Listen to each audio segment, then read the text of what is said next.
International Film Festival of Kerala 2004, Day 4. We have with us, as introduced, Sivaranjini, Director of the film Victoria, Jayan Cherian, Director of the film Damam, Natalia Jace, she is the production designer of the film Hyperboreans. Abhilash Sharma is the director of the film In the Name of Fire, Swaha. Dr. Abhilash Babu, director of the film Does Start Return in Respiration. മായുന്നു മാറി വരയുന്നു നിശ്വാസങ്ങളിൽ. Michael Tyler Jackson is the director and screenplay writer of the film Baju Naranja, Underground Orange. He is from Argentina. The film is in Spanish and English languages, which is also competing for Chagoram Awards. Aranya Sahe, director, screenplay writer and editor of the film titled Humans in the Loop. It is being screened in Indian Cinema Now section in Hindi language. We are expecting Ram Reddy. He is the director of the film Fable. So we have two films. Jayan Cherian's film is also competing for Chagoram Award, Rhythm of Damam. So we are following the same procedure as the other days. The directors or the representatives of the films will introduce themselves about their film-making experience, the problems encountered by them, if any, during the film-making process, about their special experience during the film-making, anything they can speak. Also about the budget of the film, how they is it crowd-funded or from their own funding source, so on. I would like to call upon first my Sivaranjini, director of the film Victoria.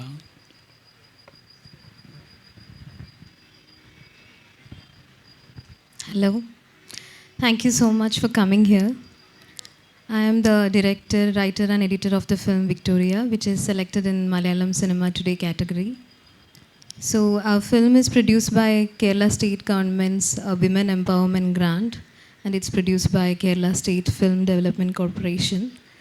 This is the 5th film that's been produced by KSFDC under this grant, and I feel it's an honor to receive this grant and being able to make this film. So a little bit about our film Victoria. Victoria is set entirely inside a beauty parlor, and it follows the lead character Victoria and her emotional journey of a day. What should I say more? You could. Yeah, about the grant. It's a great initiative, I feel, by the state government that they have decided to give this grant to female filmmakers, and it's mostly benefited by filmmakers who are making their debut films.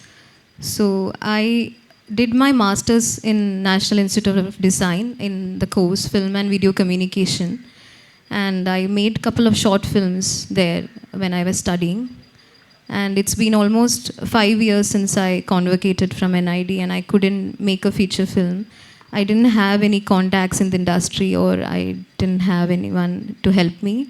So I feel if I was not getting this grant, I wouldn't be able to make this film today. So that way I feel this is an important decision from the government to form this scheme And I hope it would benefit a lot of filmmakers, female filmmakers, and Dalit filmmakers who are making their first films in future. About the struggles of, as it's a government funding, there were some delays in getting the fund in your hand. So we started the shoot of the film in last May, and it took almost 1.5 years to finish the film. But even with that, I feel it's we could complete it in a way that we wanted. We could use the facilities from Chitranjali studio. It's a government studio in Trivandrum. So that way, I feel it's still a good deal. So it's been going good. We have received such nice reviews after our premiere, and we are so happy for whoever who have watched our film and have written about it and who have come to talk to us about it. Thank you so much. Thank you. Thank you, Sivaranjani. Now, I would like to request Mr. Jayan Jarian, director of the film Damam, Rhythm of Damam. Thank you. My name is Jayan Charian. I am the writer-director of the film Rhythm of Damam. And first of all, we are so thrilled to show the film in IFFK, and thank you IFFK for selecting the film, and it is in an international competition. And the film is set in the Siddhi community, which is African diaspora community in Uttara Karnataka. And we started the process of research and contacting the community members. And at last, actively we started the film project after I finished my previous film in 2016. It's about now 8 years. And before that, research was being started earlier. But the film is made by our own life and the community itself, and there is no funding source from anywhere. So we use our own money to produce this film. And from the community here, the central character is like a 12-year-old boy, Jairam Siddhi in Uttara Kannada. And he's having certain kind of visions, and his community believe that he was possessed by his grandfather's spirit. And their struggle to, their family and their community struggle to maintain this boy's mental balance. That is the theme of the film. And African diaspora community, as you all know, that particularly in Konkan region, they are trafficked from Africa. Generally, the people coming from the Bantu tribes in various parts of Africa, and they cargoed from the Mozambique port. And Indian Ocean slave trade was prevalent since 16, 17 and 18th century. And almost 1865, Portuguese Goa abolished the slavery, and a lot of slaves could be escaped from there. And also the previous events like a plague and Goan Inquisition, these various historical events make them escape from the slavery and started their own communes in the Konkan forest. And later, colonial industrial, post-industrial revolution colonial slavery was ended 1865 in Portuguese Goa. As in Indian, British India, it was 1835. Since there's another kind of slavery waiting for them to re-ensnare or re-enslaved into a millennium old tool of oppression, which is called the elephant in the room, the caste system. And the freed slaves are recruited, or freed slaves are re-enslaved into Indian caste system, and they are landlocked, live in the Uttara Karnataka plantations, and they lost their language. Ethnically, mutilated. There is some kind of cultural genocide was happening, and they lost language, their religion, and they forced to take their oppressor's religion. Respectively, the Muslim slave owners forced their religion on the Siddhi groups, and the Hindu slave owners forced their religion on them, respectively the Christian. So Uttara Karnataka Siddhi community is divided as three religions now: Christian, Hindus, and Muslim. But beyond that, everything is lost, but they have some spirit there, their language, their body, their rhythm is still there. They have an instrument called damam. Damam is a traditional percussion for often East African region, you can see. Their life is filled with music. And they use damam music in order to heal them, celebrate them, and also for their mourning, and also they use it as to communicate with their ancestors. These two things, they holding still African or Africanness on them, which is their ancestral worship, which is a traditional Hiriyaru worship, but significantly different from the Karnataka generally practicing Indian worship. Their ancestors, dead ancestors, are a constant presence in their home. Each home have their own Hiriyaru room. And the movie is like trying to, the first movie from that community, by that people. And we are reconnecting Siddhi community as an ethnicity into the diverse rainbow space of Indian ethnicities. One of the community leader is here, and he is also activist and actor. Mohan Siddhi and Chinmaya Siddhi, the central role is playing. He is also in the audience. We are happy to, some of the people you are watch the film, we are happy to answer the questions. And thank you very much having our film here. Thanks a lot. Thank you, Jayan. There will be another round of introducing artists present here. After completing the first round, we will introduce the artists present here. Natalia. Natalia is the production designer of the film Hyperboreans. That is from Chile and in Spanish and German language, which is also competing for Chaguram Awards. Please. Hi. Well, as you say, I'm Natalia Gaise. I'm the producer designer of the Hyperboreans. Well, my English is not so good, so please be patient. And she's the production designer of the film The Hyperboreans. Yeah. And, well, the film, it's about a woman and psychologist and also actress.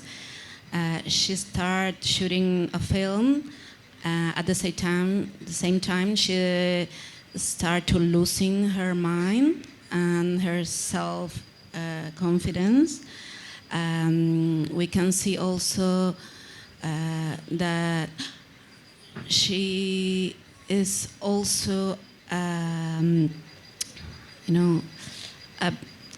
she's also a creation of two evil minds that are at the same time actors, at the same time as the directors of this film. So it's a really tricky film, and it's really hard to explain. I think it's more like a visual experience, and you have to get into that universe, the Hyperborean universe, more than to understand some kind of linear script.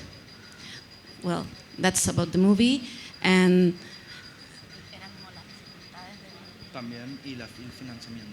well, as I am the producer designer, I don't know exactly about the financial issues of the movie, but I know that we get at the beginning an art fund from our government, because this movie was first an art exhibition, not a movie. As I told in the screening, the movie, the whole process of the movie was an open process. Our sets were open to the community, so all the people can get inside and stay with us. At the same time, we were shooting. At the same time, we were in the pre-production. So it works as an art exhibition and also as a film. So that's that's why we get our first financial for art fund.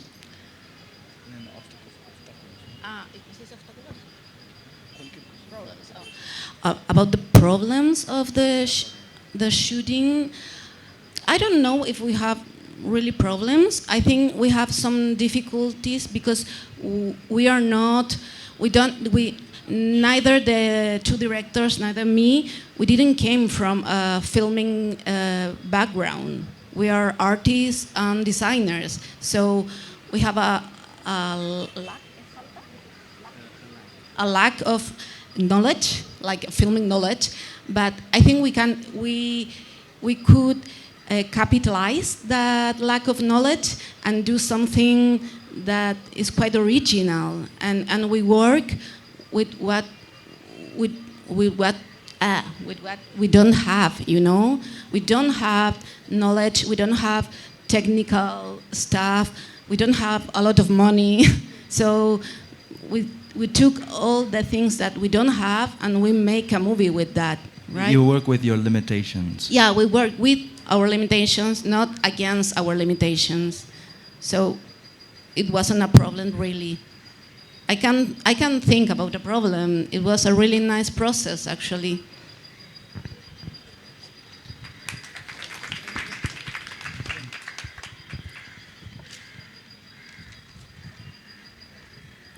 Abhilash Sharma is the director of the film In the Name of Fire, Swaha.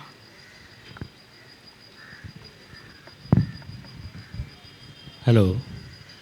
Yeah. Thank you everyone for coming here. My name is Abhilash. I am from Bihar and I have made a film Swaha, In the Name of Fire. The film has its world premiere at Shanghai International Film Festival. There it has won Golden Goblet for Best Director and Best Actor under Asian Cinema category.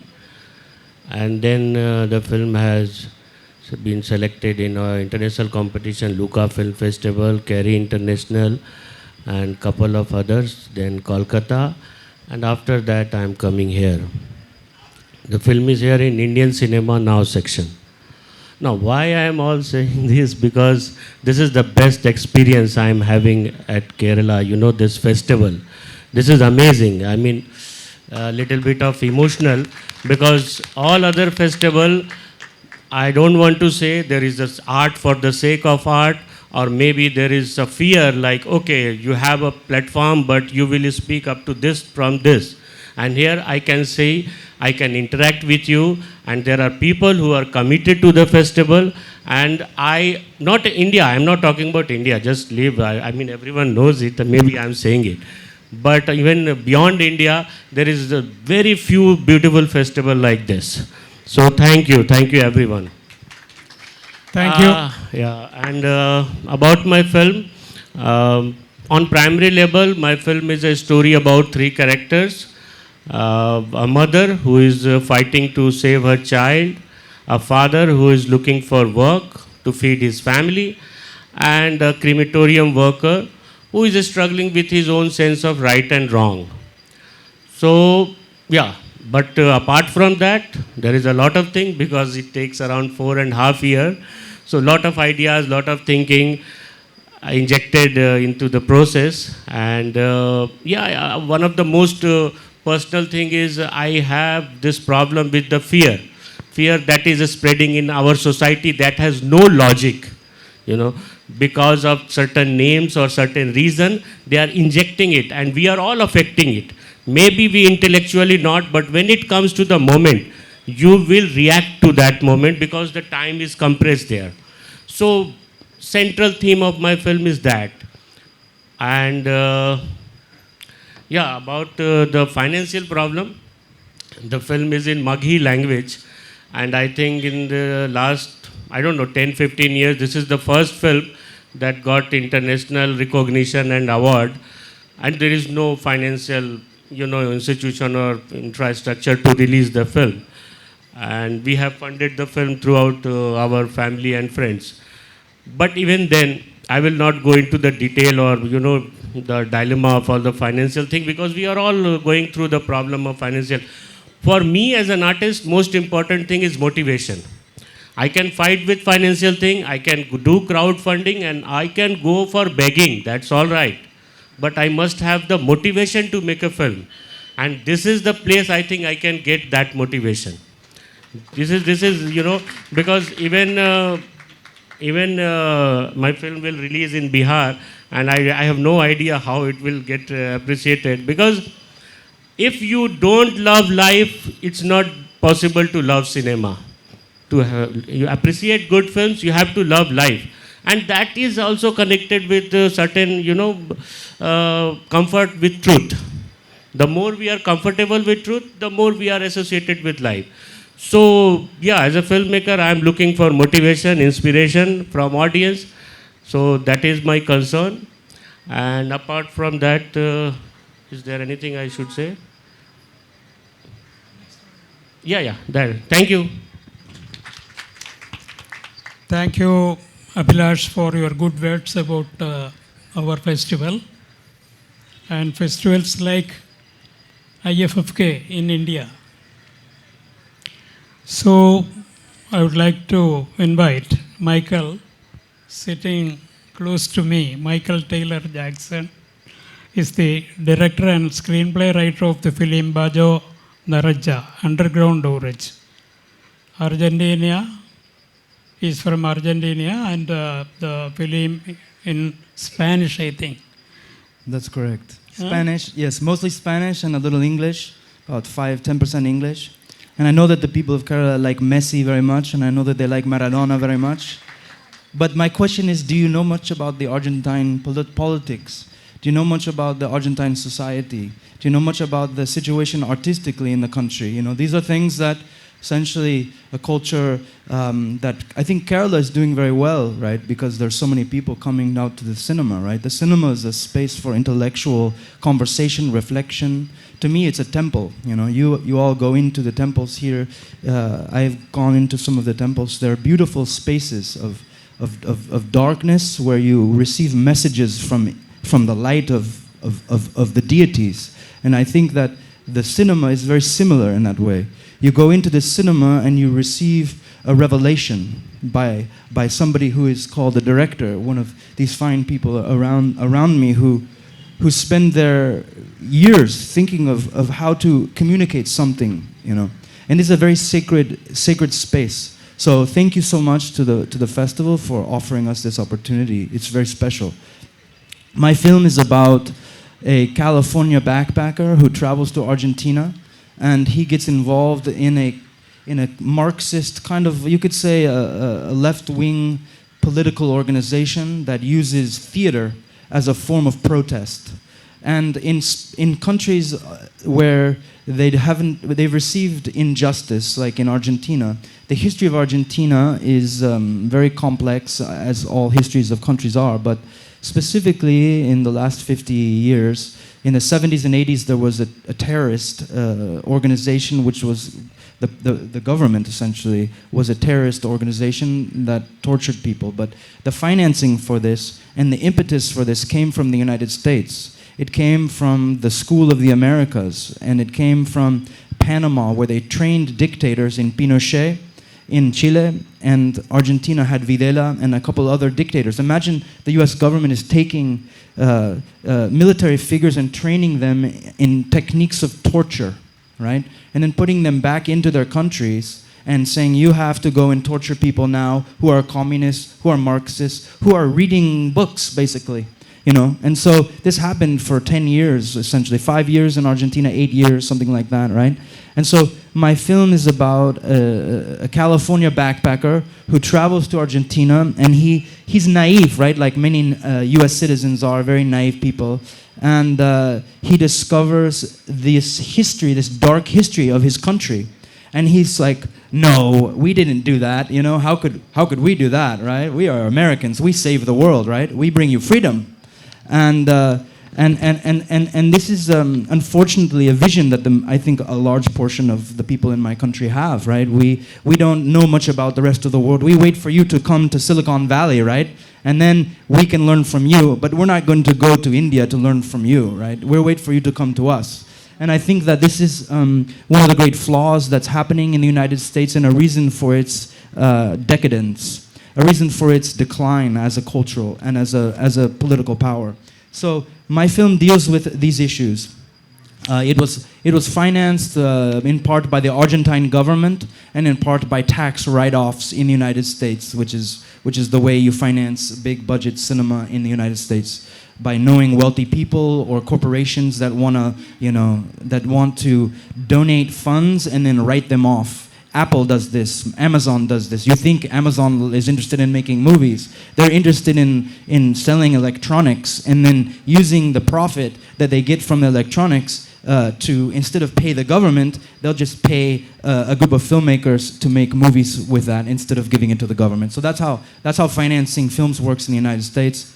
In my experience, anyway, and there was, in terms of the problems of that we experienced in the shoot, every day there was a problem. I mean, and I practice yoga, and yoga, the technique of yoga teaches you to be flexible.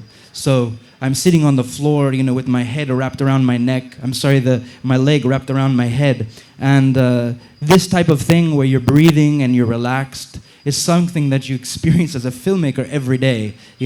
Every day you're supposed to freeze time and move the weather around with lights. And how do you do that if you're not flexible? Because you plan something 10 hours before, you arrive to set, everything's changed. Shoot, what do you do? How do you change it? This is cinema. So this is what we do, and we are grateful. I am grateful to be here. Thank you. Thank you, Michael. The ladies standing there can come. For you can occupy the seat. No, you are not sitting. Fine. Dr. Abhilash Babu is the director of the film. Does start return in respiration. Mayunnu, Mari Marayunnu, Nishwasangali. Hi all. I'm Abhilash Babu, writer and director of the film Mayunnu, Mari Marayunnu, Nishwasangali. It's a crowdfunded movie with a shoestring budget of 2.5 lakhs, and we could shoot it in 13 hours because we follow the style of a documentary here. It's a mockumentary. Actually, this is my second film after Alokam Ranges of Vision, which was released. Premiered in 2023. This film was actually planned as a movie in drama genre before Alogam, but at that time I thought that I should start with Alogam because it had a structure of an anthology. I could do that film in bit by bit. I could do it because it had 6 parts, like 6 short film I am doing like that. I could do that film. So it was a learning experience for me at that time. After that, I moved to this film. At that time, I faced this problem of finance because it will cost a lot of money because I'm continuing with the same genre, the drama genre. At that time, I thought about experimenting with the form, and the style of a documentary came to my mind. So how can I implement that particular thread in a different form? That is how the film became a mockumentary. Coming to a mockumentary, some advantages I got that I could tell more things, more political statements I could make because I adopted this style of a mockumentary, including the hypocrisies prevalent in the middle class society of Kerala, the voyeurism of media, like the liminal existence of documentary and fiction film, how these are how a documentary is manipulated, because some fictional elements can be in documentary because of the politics of the director, like that. The thematic, I mean, some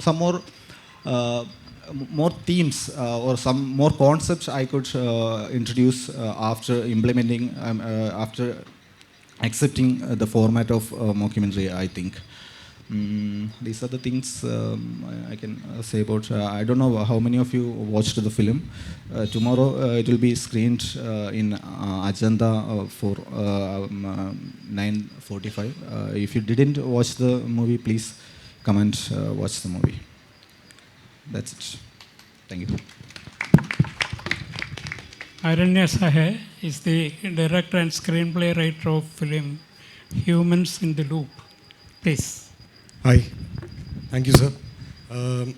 I'm Aranya. I'm the writer and director of Humans in the Loop. This happens to be my first time at IFFK, both as an audience and as a director. I've come this close to coming every time as a film student, but somehow this is the first time. So I'm very grateful. It's an extreme privilege and an honor to be here. Humans in the Loop is the story of an Adivasi woman, an indigenous woman, who begins interacting with AI while working in a remote data center in Jharkhand. It's based on something that's actually happening in a few parts of India, especially Jharkhand. It's based on a phenomena called data labeling. Data labeling is the first step in machine learning, where a human being goes through thousands of photos and videos to make an algorithm understand the difference between, say, a chair and a table. In that, the data labeler kind of assumes the position of a parent, and the algorithm assumes the position of a child.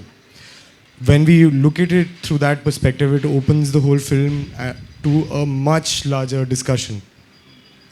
The film was funded in part by a grant by a company called the Story Culture Company, which initiated a program called the Museum of Imagined Futures, where they wanted to finance films based on the overlap of tech and society. And partially it was funded by us as in individually. We shot in Jharkhand, and knowing about data labeling came through an article, and I must name the person. Her name is Karishma Mehrotra. She's a journalist at the Indian Express, and she wrote about data labeling. But knowing about it is one thing, but where do you take it to? And the interesting thing was that while traveling in Jharkhand, the place revealed the theme to me.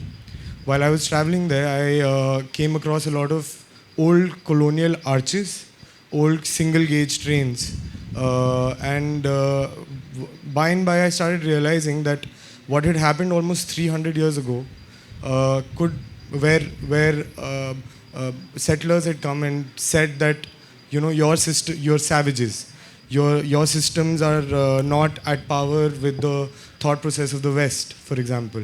And so they were deemed sometimes as criminal tribes, sometimes as savages.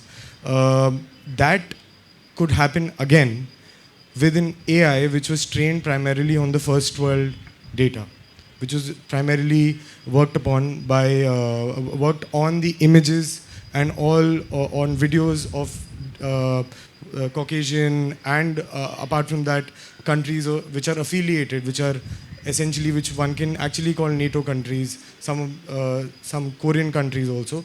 Most of the data that AI is being trained on today is first world. So the danger of it being exclusionary grows even more. So about the production, there were a lot of challenges, but a lot of challenge because we were shooting in a state which has a beautiful film culture. There are many tribes there. There's the Oraon tribe, which is the part of my film. There's Mundari, Munda community. There's Ho community. There's all sorts of communities, and each one of them has small, they have small industries. Oraon has an industry of Kuruk speaking filmmakers. They make films, and on YouTube, if you go and see, they have about 10 million views. That itself is a solid industry there. So the challenge, however, became that we were shooting in an extremely remote location. So there was no film infrastructure as such. So there were no proper line producers there. And also, they say that don't work with children, don't work with animals, don't climb a hill for your first film. And I ended up doing all three.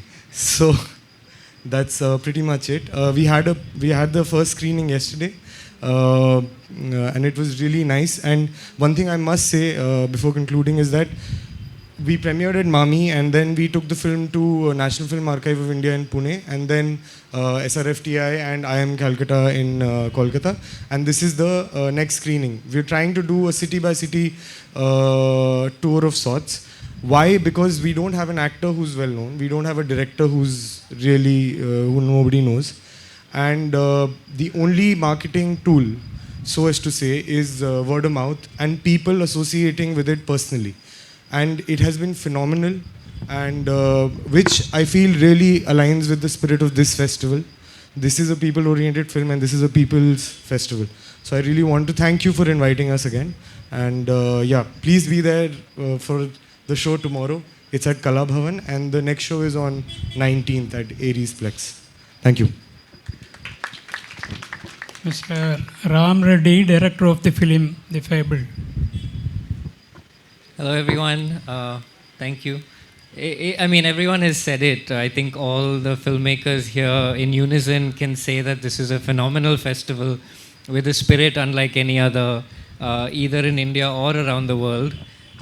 So I think we all in agreement of that. Independent cinema, as many of us know, I don't know how much the audiences know, but is really at a crossroads where distribution opportunities are really drying up, and it is a complex time not only for films that are from the heart, but also for festivals and things. So to see such a alive and thriving, ecosystem that feels like it's not like that, almost that reality leaves us here, because you feel so much love and passion for cinema. And I believe that even if it's a bad time, it will get better and it will grow. We will grow out of that, because you can see that here. So thank you to IFFK for keeping that spirit alive. Okay, so about my film. So The Fable is my second feature film. My first film was a film called Titi, which was a Kannada comedy film. Thank you. And this is the film The Fable is, it's a magic realism film. It's a magic realism mystery, I would say, set in the Himalayas in 1989. It stars Manoj Bajpayee, Deepak Dobriyal, Priyanka Bose and Tilotama Shom, as well as a lot of villagers from Uttarakhand who live in the areas that we shot. In fact, there are scenes where Manoj Bajpayee is acting with a villager from the same area. And so in this film, I tried to bring a lot of opposites together, whether it's genre, whether it's styles. The film is shot on film, which was also a big challenge. Just like him, I took on too many challenges, to be honest. My first film went well, so I thought, next film I'll try to take on every challenge possible. So we shot on film. We shot in a remote location in the middle of the mountains near the Nepal border. It was meant to be shot only in spring for flowers that last for 2 weeks. You can't predict when they're going to bloom. I had animals, I had children, I had a crew that was too big for me to handle. All those things happened. I'll talk about the story at the end. I'm coming through the challenges first. We shot the first time, I had planned pre-production 3 years long, waiting for actor dates. 3 days into the shoot, we got into the first lockdown. So we got stuck in the mountains. Me and Manoj Bajpayee and Deepak, all of us got stuck the whole crew got stuck for 3 months. Which is nice in a way because while everyone was stuck in little Mumbai flats, we were stuck in the mountains playing badminton. We started our own film festival.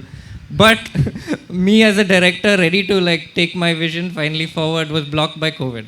Okay, this sounds bad. No, we came back so we waited 1 whole year. So we did all that and waited 1 whole year, came back in the next same springtime season. That was the Delta wave. So that was the Delta variant, which was way worse than the first lockdown. Here now, people are getting COVID left, right and center. Every day we were going to be shut down. We didn't know, like, would I shoot the next day or not? But again, I've prepped for 4 years. I had the whole film storyboarded, so I was like, okay, I will stick to my my focus and do it. So it's been a 7.5, 8-year journey of financing bit by bit, fighting for the vision to stay true.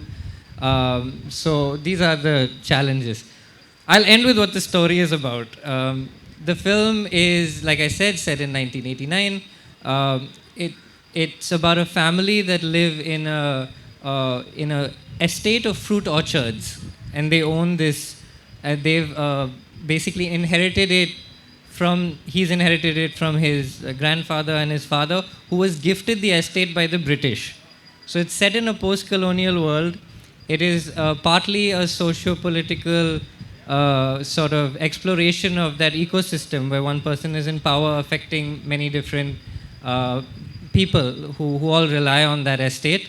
But on another level, it's also an exploration of like the human condition, and it's something that is trying to use a narrative structure to go deeper into certain philosophical concepts about attachment and detachment, about what does it really mean to be human, and is there a way to reach for something higher? So basically in the estate, these fires start happening and nobody knows who's doing it or why. So that is the story, that is the suspense with which it builds, but it's layered on top of that. So it played yesterday in a really exciting screening where, as you said, like many of people have said, people are sitting on seats but also in the aisles and, you know, in the sun waiting to get in when it's really hot. And so it was really enriching. The film premiered in Berlin and then has been all over the world, and we won an award at Mami, and then we won Best Film in Leeds, and this is one of the last festivals I've come to. So it feels very nice and fitting to kind of, in a way, end the festival journey here. The next step is now distribution, which is looking challenging, but we're trying our best to connect the dots, which are right now a little disparate. But yes, it's playing one more time on the 19th in Ajanta at 3:30, so please check it out if you all have the time. And thank you all for being a wonderful audience. His film was screened in Valladolid and Berlin Film Festival. Yes. Am I right? Yes. And Cherian's film was screened in IFFK Goa. Any other? Yes. Any other festival films here? No. So next round is question and answer. Before that, we will introduce the artists present here, acted in the summer here. It is learned. So directors can introduce them. First, So here our central character Jairam Siddhi is played by a 9th grader Chinmay Siddhi. He is here. Stand up. Chinmay Siddhi is from the community. And Mohan Siddhi, he is also acting in the film. He's backbone of our production. He's coordinating, he's translating. And from the beginning, that was a huge journey for us. 8 years, almost 2,800 days of our life, which is we spend in Konkan and in the villages, please. And he's the backbone of our production, and they are here. Thank you.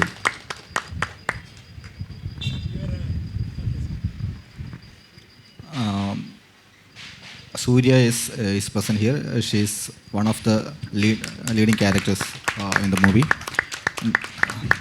next to her, Abhijit Chitrakumar. He's the associate director of the movie. Actually, he was in my first film.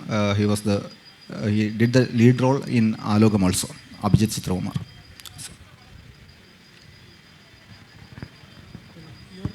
My producer is here, Pratap Reddy.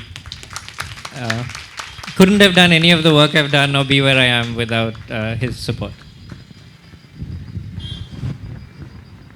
I have Sonal Sagore from Humans in the Loop. She essays the role of the protagonist, Nema. She actually has a very interesting story herself. She's an IT professional who came into acting through casting for Yash Raj films.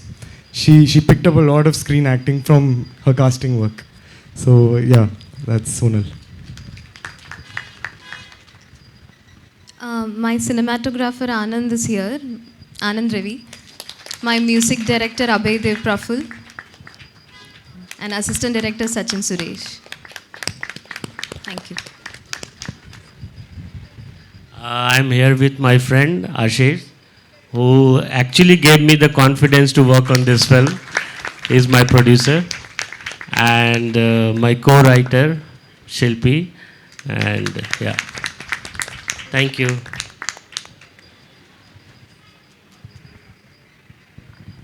So the forum is open to the delegates. You can ask any question to all the directors or to a particular director.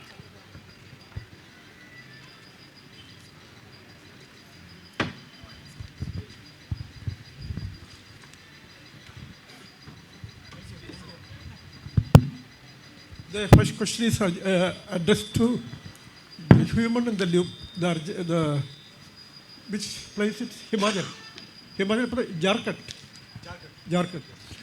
I am especially enamored by that team because a lady working in a data center is bored by data labeling, which is always biased, the US biased, imperialist biased. So every algorithm, every software is biased. Even the Gen AI is biased. So it is a very prominent theme for the present age of AI. It is very important in this age because everywhere what we watch is a total nonsense on the basis of US imperialist data are only fed. So there is a unilateral software system, ecosystem is prevailing. So your film is an eye-opener to that system of stereotyping, data labeling. It is wonderful. Could you please explain? May you titled the film Human in the Loop? Yeah. Thank you, sir. Actually, that speaks a lot about what we are trying to do with the film. Humans in the Loop is a technical term for actually a human being. We think that algorithms learn on their own. At least I had that perception that once you automate it, then they learn on their own.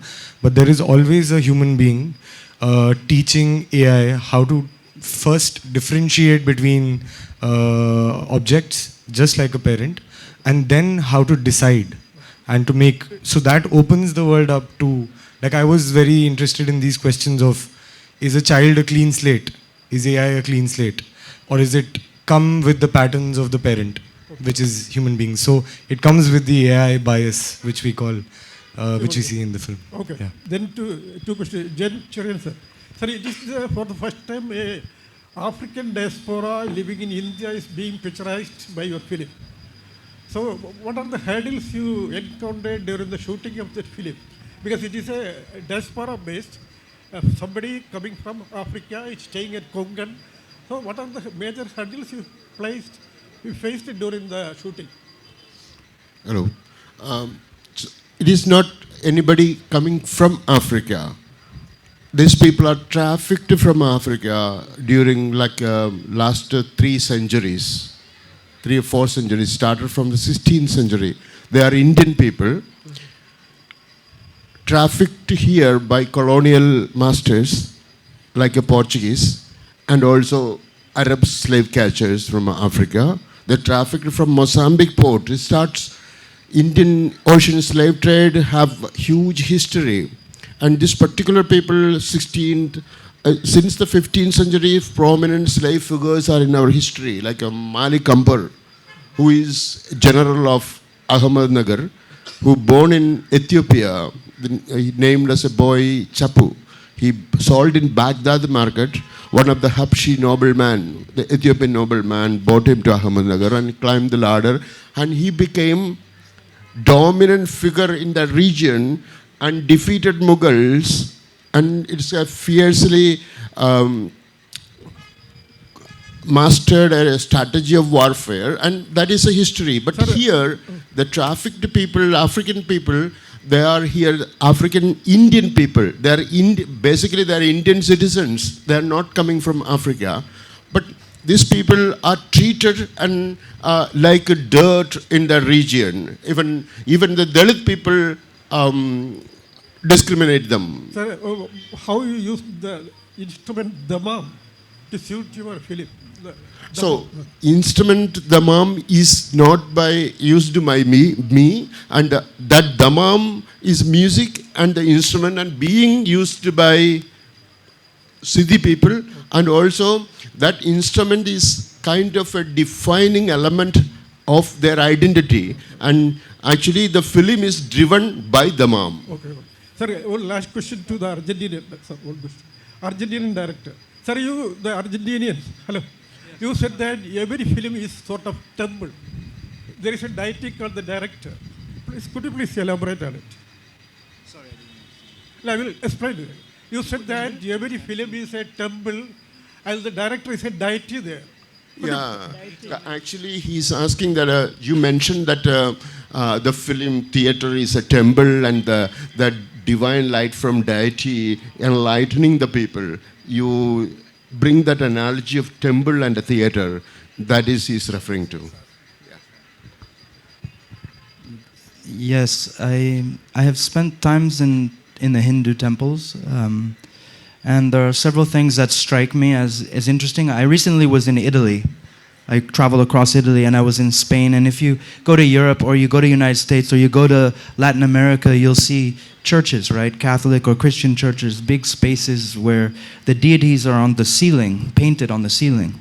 So you're made to feel small, you're kind of belittled, right? As a faithful person, you're tiny and the gods are really big and you have to sit in the pew. But here, you feel very connected to the deities, right? They're right in front of you. You can sit on the floor and you can look at them in the eyes, right?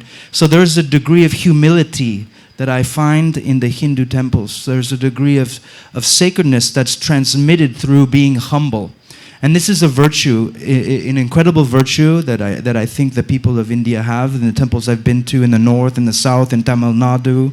And I think that there is a connection between the interest, like they mentioned, of Kerala people, at least, in maybe Indian people as well. I haven't been to the other festivals, but the relationship between temple culture and cinema. I think it's a fascinating study that can be done, and it can help the other parts of the world to understand why their cinema is failing, essentially. Because, like I said, there's a lot of despair in the Western world about distribution. You can get into Sundance and not get distribution. You know, I think there was one film out of Toronto, one film out of Tribeca that got distribution. You know, I mean, it's insane. No films out of South by Southwest in the fiction category. You know, I mean, like, it's insane, right? So there's a problem. There's a big problem. Why don't we talk about it? You know, and I think that you guys are doing something right. You're doing something very important for the world. I mean, I'm very serious about this. In the age of narcissism, and another thing that I find interesting about the temples is how you anthropomorphize your deities. The deities often are mixed with heads of animals. And I think that takes the narcissism out of the deity, because it's not a human face that you're worshiping. It's not Jesus Christ on a cross, right? It's something other than human, right? And that creates a sense of abstraction, which I think is also found in the cinema, right? When you go in, each person can interpret a message of their own. John Cocteau, who's a filmmaker I admire greatly from France, he said that when you go in, it's a collective dream. A cinema is a collective dream that every individual has together, right? We dream this dream together. And I think that in the temple, maybe it's opposite. Each person goes in a space, you are in silence like you are in a temple, but you receive your own revelation, right, in a collective space. So in that way, I think that these things are similar. Thank you. So, ma'am, my question is to you. Madam? Yeah, my question is to you. You told you are from a design background. I'm meeting a lot of filmmakers who are from design getting into films. How can your design education help you to facilitate you in making films? So I studied this course called Film and Video Communication in National Institute of Design. So it's specifically a filmmaking course.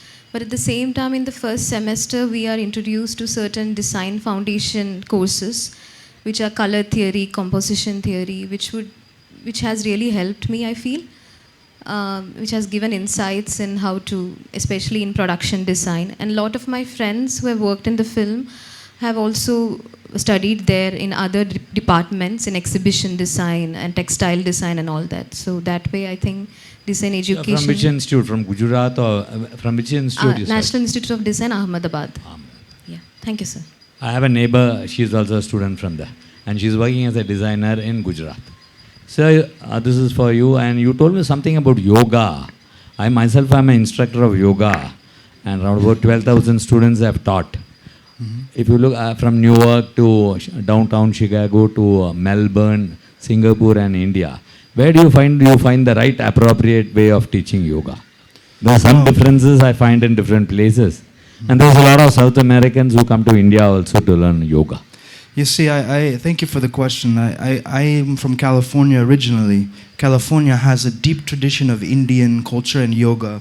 You know, Paramahansa Yogananda, there was Osho had yoga ashram, Krishnamurti died in California in Ojai. There's Sivananda ashram, there's not an ashram, but there's a lot of Sivananda. Iyengar, I think is very popular, obviously Bikram. So, you know, there's a huge Indian influence in my hometown. And ironically, I went to school with a Thai, a person from Thailand. He's a Thai pop star, and he taught me yoga in the living room. When I was 19 years old, we were living in a house together after dormitory in the first year of college, and he taught me a strand of Hatha yoga, which was taught to his teacher in Thailand. So it's a very pure strand of Hatha yoga that went from his teacher. Before that, it was Swami Vishnudevananda and Swami Sivananda. And this type of yoga, which is very pure. I never went to a studio, and I was never looking at the clock. And the way that his teacher taught the yoga was you can come to any place in the house. She gave classes out of her house in Bangkok, Thailand. You come into the house, you sit down wherever you want. We will give you a mat, and you can do yoga as long as you want. I will teach you posture over another, and there's no clock telling you when to finish, and these are things that I think are important when you're developing an inner world. So that's my response to how you develop a yoga class.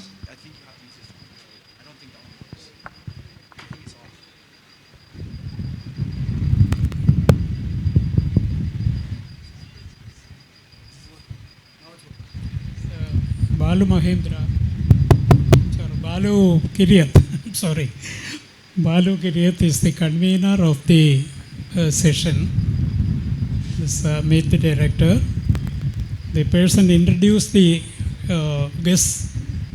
He has forgot to introduce him to the audience. He will, the vote of thanks will be run by him. Thank you, Meera Saib sir. I am Balu Kiriath, film writer, director, convener of this segment. One second. You can ask any questions after his words, if there is one. Please. Okay. Complete. On behalf of the 29th International Film Festival of Kerala, Kerala State Chalchitra Academy, Department of Culture, Government of Kerala, I thank all the film dignitaries, all the delegates and film personalities present here for this session, and I thank Sri Meera Sahib sir. He was the Associate Director of renowned filmmaker Aduru Gopalakrishnan sir for all his films, and he was the first director of the director of the first International Film Festival of Kerala. Thank you, Meera Sahib sir. Thank you. Please. You can ask question. Hi Jane. ഒരു ethnographic film എന്ന രീതിയിൽ rhythm of the മാം എങ്ങനെയാണത് conceive ചെയ്തത്? ഒരു human to human connection ആദ്യം ഇത്തരത്തിലുള്ളൊരു കമ്മ്യൂണിറ്റിയിൽ പോകുമ്പം അത്യാവശ്യമാണെന്ന് തോന്നിയിട്ടുണ്ട്. കാരണം ഞാനും വർക്ക് ചെയ്യുന്നത് സിദ്ധി കമ്മ്യൂണിറ്റിയെ കുറിച്ച് ഫോട്ടോഗ്രാഫിക് പ്രൊജക്റ്റാണ്. കൂടാതെ നോർത്ത് കർണാടക എന്ന ഒരു റീജിയനാണ് താങ്കൾ ഏറ്റെടുത്തത്, ഇത് മൊത്തം കൺസീവ് ചെയ്തത്. ഗുജറാത്തിലും ഹൈദരാബാദിലും മുംബൈയിലൊക്കെ അടങ്ങുന്ന ഒരു 3 ലക്ഷത്തിലധികം വരുന്ന ഒരു കമ്മ്യൂണിറ്റി പീപ്പിളാണ് സിദ്ധി കമ്മ്യൂണിറ്റി എന്ന് പറയുന്നത്. എന്തുകൊണ്ടാണ് നോർത്ത് കർണാടക മാത്രമായിട്ട് താങ്കൾ എടുത്തത്? കൂടാതെ ഈ ദമാം എന്ന് പറയുന്ന അതിലെ ഒരു മേജർ എലമെൻ്റായിട്ട് വരുന്ന ദമാം പ്രാക്ടീസും അവരുടെ സെലിബ്രേഷനും അവരുടെ റിലീജിയസ് കണക്ഷനൊക്കെ ബന്ധപ്പെട്ട് ദമാം ഇങ്ങനെ ബ്ലെൻഡ് ചെയ്ത് കിടക്കുന്നുണ്ട് സിനിമയിൽ. അത് ബ്യൂട്ടിഫുള്ളി കൺവേ ചെയ്തിട്ടുണ്ട്. എങ്ങനെയാണ് പ്രശാന്ത് സിദ്ധി ഒഴികെയുള്ള മറ്റ് വളരെ ആദ്യമായിട്ട് ക്യാമറയ്ക്ക് മുന്നിൽ വന്നൊരു മനുഷ്യരെ അത്രയും ഇൻറ്റിമേറ്റ് ആയിട്ടുള്ള ഒരു തലത്തിൽ താങ്കൾക്ക് എടുക്കാൻ കഴിഞ്ഞിട്ടുള്ള experience? Thank you, Biju, for that question. First of all, ethnographic filmmaking take a lot of time, but I cannot call it in that sense. Ethnography itself have kind of a connotation of Orientalism and also the patronizing mentality of the ethnographer. But it is an anthropological element in it. Particularly, as you mentioned, there is various Siddhi communities are not monolithic community in India or in the subcontinent. There is Siddhi community in Pakistan, currently Sindh, and the people in Bangladesh, in Sri Lanka, and the islands, even Philippines or the parts of China. So this is a major displacement of African people during the colonial slave trade time. But the Indian presence in the African presence in the Indian subcontinent is beyond that. The huge figures of Delhi Sultanate. We all know that Jalaluddin Yaqut of Razia Sultana's commander, and he was a Habshi man belongs to Siddhi community, and there is royalties of Bengal. Sultan was African, and also we know that there's a various layers of African presence, and during the 400-300 years, Deccan was ruled by slave dynasty. The various being said that when I come to the particular community in Uttara Karnataka, the cities are generally the term that are used generally in modern times used to be in certain parts of Asia. The people used to use the word Habshi. Habshi is the Arabic expression of Ethiopian, and in Pakistan area it is used as Shahidi. All this Said name came from the ship owner Said. Most of these earlier slave ships are and its cargo are known under the name of the ship captain. So like in African Americans, you can see the white man's last names became the slave's name, and white man's sons and daughters are also Campbells and Taylors. and other typical European names. The sons and daughters are belongs to the parents, the same as they are the slaves are the property. So a black person says, I am a tailor, that means I am a property of certain slave owner or slave company. So same as here, the Shahidi, the Saidi word is come later became Siddhis. That's a owned property. And that's very dehumanizing situation. That's why the African conscious movement in 60s fiercely reject these last names. Malcolm X used the name X because of that. Because I don't know my parents, I don't know my ethnicity, I don't know where I am coming from, and where is my last name. My current last name is forced upon me. So I don't know, I used the X word. That rejection was widespread all the time. You know, Leroy Jones, the famous poet, became Amiri Baraka.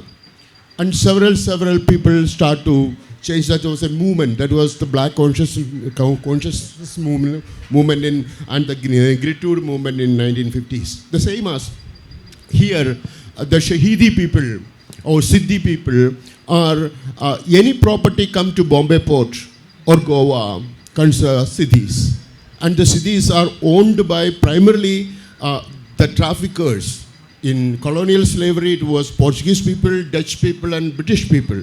And they sold these people to certain other communities. Bijapur Sultan bought a lot of slaves. And that slaves later became Muslims. And the government, sugarcane merchants and farm owners owned them. They became Christians. And the Hindu landlords in Uttar Karnataka, Hebbars and Hegdes, and they entrap them, integrate them, their own tool of oppression, which is caste system. They give them Ganabadis, Yashodas, and other names. Through their Brahminical rituals, they re-enslave them.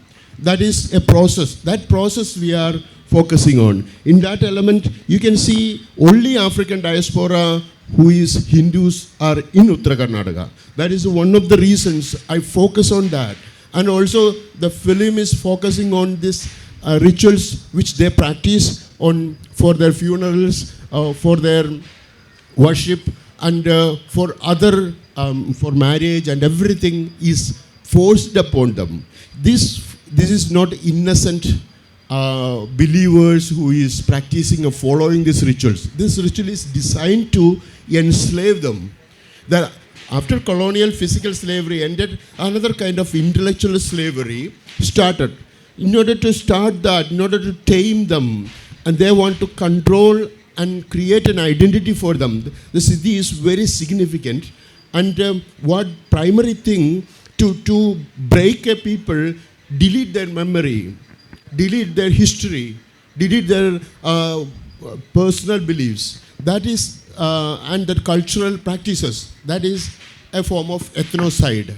And it is a genocide. You can call it cultural genocide.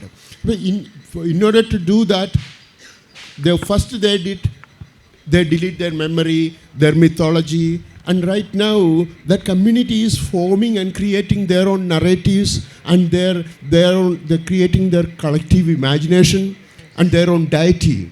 And this process was, I was trying to capture this process of re-enslavement for this particular movie.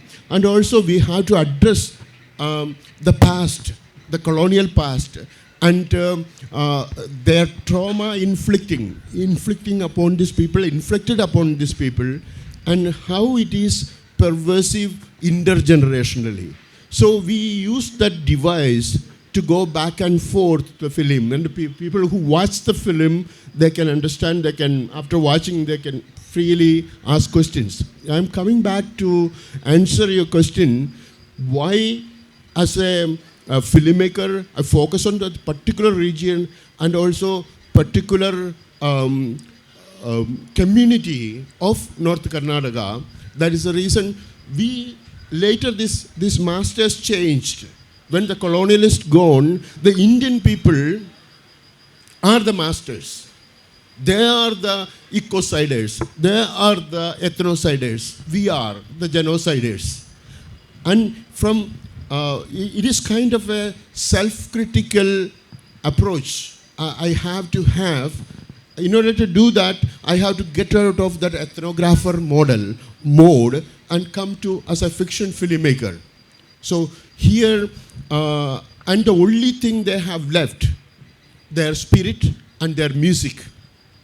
And this music, Damam, defines their identity. Even though they divided us these religious categories and in political camps, but beyond that, once this Damam music starts, as Mohan states, any baby start to dance. All the muscle memory of their rhythm of their body comes back, which is also a tool to communicate with their ancestry.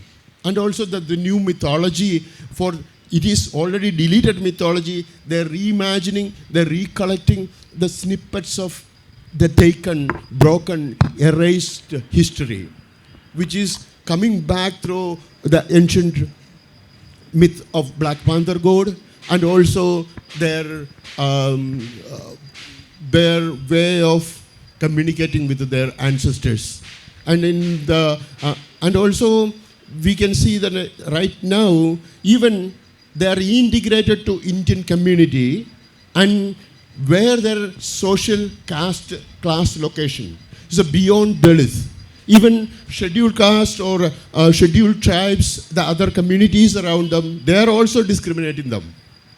And most unfortunate people among them is the landlocked plantations, that the Hindu cities are still in a slave condition, and they are denied education, they are denied primary health care, because they are lived inside the forest. And Karnataka government, if you look at the laws of 1960s settlements in the forest, you can see there are certain forest divisions only cities can leave, especially Angola Taluk and Ellapur Taluk and Haliyal. There is a reason for that.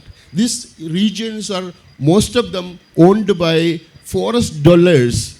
Forest dwellers are not just Vanavasis. They are the landowners. They are especially from the land holding, title holding Brahmin families. Last days, if I say last names, Hegdes, Hebbas, Gaivakars, and the Butts, they are on thousands of acres of plantations. And these people contained there into the particular plantation is the interest of the landlords. But in 1980s, there was a huge movement happened among the Siddhi community to gain back their unity, which is Akhila Karnataka Siddhi movement happened. And you, as most of you know, that then Margaret Alva later became one of the MPs of that region, and her effort later, and the leaders of the community like Lawrence Siddhi, like Benes Siddhi, and several community leaders did the campaign. Finally, 2003, these people are recognized by India as scheduled tribe. And then only these people get land rights. And later what happened, and in 2006, they have the Forest Right Act, and they have access to have up to 4 acres of the land in their hold. Right now, if you go back to Ellapur, none of the cities have that land. But the land titles are actually manipulated, and that lands are grabbed by the local landlords, and the people still contained to these inner forest plantations as chattel slaves in a half feudal condition. That is the situation. But through this film, we are really declaring the cultural existence of the Siddhi community, and through this Damam, which is the unifying identity of that community. That was our effort. It's from the community. It's a long process. Like I said before, that is 8 or 10 years of process. And I congratulate my Siddhi community leaders like Mohan Siddhi, Jairam Siddhi and Shantaram Siddhi, old people, made it happen by, there is no money, no grants, Okay. it's only our effort. Okay, thank you, Jan. Sorry Thank for you, taking thank a you, long thank time. you, thank you, thank you. It's so emotional, that's why. Instead of answering the question here, the very good speech that he narrated the entire historical facts before you. Good, thank you, Jan, for that. Any other question? We have exceeded some 20 minutes allotted. Any questions? Last question, any? No. Okay, thank you all. Thank you all the guests for coming here and participating in this session. Thank you. And also for your good words. Yeah. They have some other Yeah. engagements, the guests. Yeah, it's okay. We have another screening of the film tomorrow, 11:30 at Tagore Theatre. Please come and watch the film. Thank you.